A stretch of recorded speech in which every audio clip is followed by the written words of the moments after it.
Hi everyone, I'm Cheryl Butler, and you're listening to the Mighty Mommy's Quick and Dirty Tips podcast, which will help make your life as a parent a little bit easier and a lot more fun. Welcome. Today's episode is number 560, 5 great ways to harness your pregnancy nesting superpower, because one of the most amazing surprises in pregnancy is the incredible urge to get your home in tip-top shape just weeks before you deliver. When the nesting instinct hits, here are 5 great ways to harness that awesome energy as you prepare for your baby. Plan in advance for your nesting surge. 2, simplify your surroundings. 3, embrace your creative side or discover it. 4, stock your post-baby food stores. And 5, prepare your nursery with clever hacks. When I became pregnant, I wanted to experience everything pregnancy had to offer, no matter what. My prayers were answered, and I had my fill of morning sickness, cravings, prenatal kicks, and a rapidly expanding waistline. And in the last trimester, I was thrilled to have the insatiable desire to nest. A BabyCenter.com poll showed that 73% of pregnant women experience the urge to nest in some fashion. Instincts play a part in nesting at the end of pregnancy. A mom-to-be wants to make sure her home is clean and organized for the baby's impending arrival.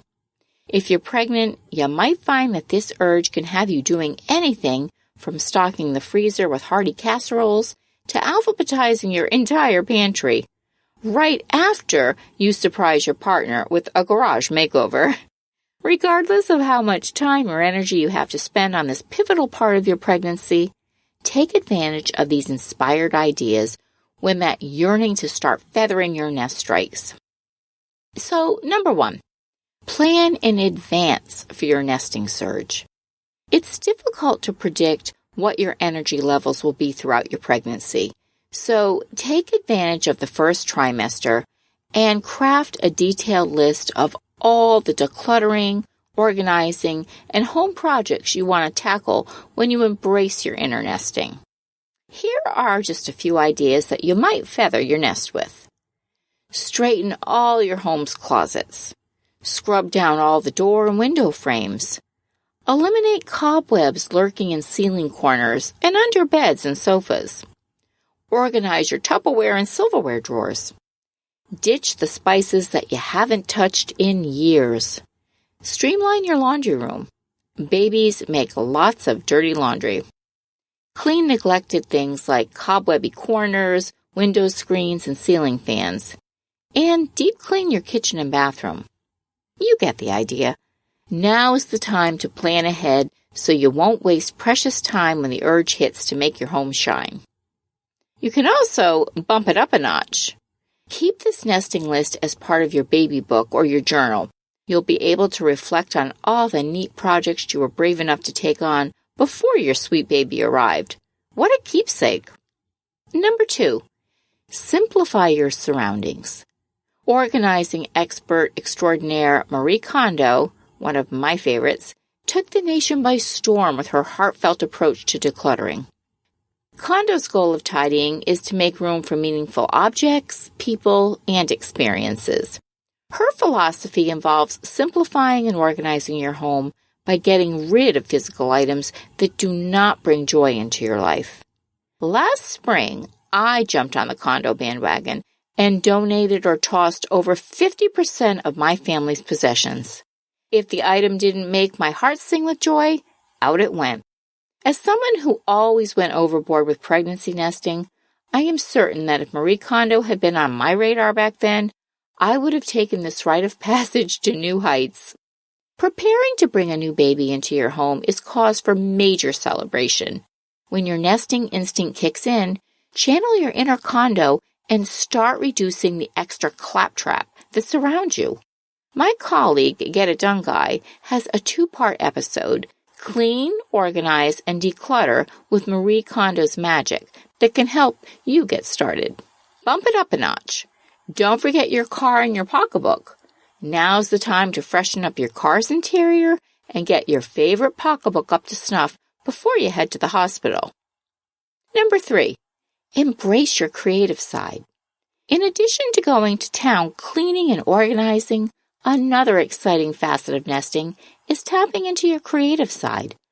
Even if you don't think you have one, I've always enjoyed arts and crafts projects, but each time I was pregnant, my interest skyrocketed.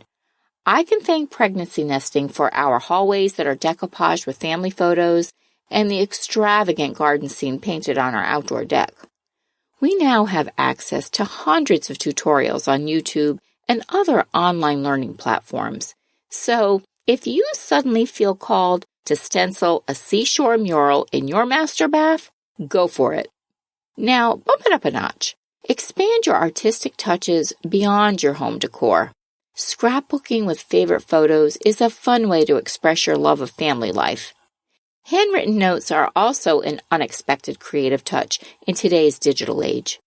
Before the baby arrives, pen a romantic note of thanks to your partner about how excited you are to step into this next phase of your lives together. Number 4, bring on the food. One realization that nesting is underway is the sudden need to start whipping up hearty casseroles and stews and other delicious concoctions that will feed your family for weeks after the baby is born. Nesting in your kitchen is the real deal. If you're someone who loves to spend time creating meals, dabbling with new recipes, baking up a storm, this phase of nesting will totally resonate with you. Preparing and freezing as many meals in advance of your delivery as possible will be a lifesaver after your baby arrives. It's also a great idea to plan beyond your frozen meal stash. Meal planning is one of the best gifts you can give your family. Before the stork arrives, give meal planning a try. This is also a great time to thoroughly clean out your fridge, give your cupboards an overhaul, defrost your freezer, clean your stove and your microwave, and straighten underneath your sink. And bump it up a notch. Baking is a sweet way to get excited about your baby's arrival. Once in baker's mode, make extra cookies and brownies or muffins that you can freeze to give to the special folks who have supported your pregnancy. Think delivery room nursing staff, OBGYN staff, coworkers who picked up the slack, and, of course, your hungry labor coach partner. And number 5, prepare your nursery with clever hacks. During my struggle with infertility, I spent hours of precious time daydreaming about designing the perfect nursery. Everything would be cute and whimsical and dripping in a soft, soothing color palette.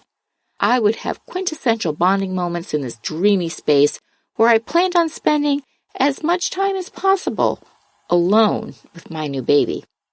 My first baby came to us through adoption, so I wasn't as prepared as I would have been with 9 months' notice, but I still created the nursery of my dreams.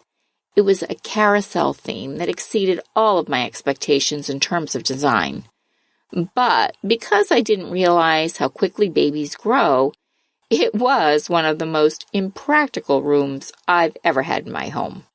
8 babies later, I've learned that you can combine charming and practical ideas to create a great space for your baby to start off and grow in. So here are some of my favorite nursery hacks. If you're daydreaming of a theme-based nursery, choose items like framed artwork or posters or bedding to represent the theme rather than having something grand like a painted mural or furniture. You can still create the desired effect without the expense. As your baby grows, you can easily change the artwork. Removable wallpaper is a hot trend. You can make a wow statement with removable wallpaper as the focal point on even just one wall. And avoid nursery furniture pieces like changing tables and baby dressers because babies grow fast, which means they outgrow these cutesy items in the blink of an eye. Instead, look for a bureau that you can use as a changing table for the first couple of years. And a neutral color will work well with your nursery scheme, but will also grow with your child into her toddler and grade school years. Spice racks make a wonderful alternative to clunky bookcases. IKEA's Bekvam, spelled Bekvam, spice rack is a popular choice for under $5, and you can check out their DIY ideas for some playful ways to make this work in your nursery. Use plastic dish tubs as drawer dividers. You can easily sort sleepers, onesies, nightgowns, and everything in between. You can easily remove them from the drawer when you want to organize or pack your diaper bag. And roll your clothes and store them vertically. Thank you, Marie Kondo, before placing them in the dish tubs. And I have a video tutorial on my Mighty Mommy page to show you how to do that. And bump it up a notch. Nursery bling is so overrated. Think long-term and take ideas from other rooms in the house. Pegboards, for example, are a wonderful way to organize the garage, but they also work well in the nursery to create extra shelving for a place to hang loose items that don't have a set storage area, such as babies' jackets or bath towels. Have you experienced the epic surge of pregnancy nesting? Share your superpower tips in the comments section at quickanddirtytips.com/mighty-mommy. And the Mighty Mommy Facebook page or Twitter is also a wonderful way to reach out to us. You can also email me at mommy@quickanddirtytips.com. Listen and subscribe on Apple, Spotify, Google, Stitcher, or wherever you get your podcasts. These terrific sponsors help make this podcast possible. As always, thanks so much for listening, and until next time, happy parenting.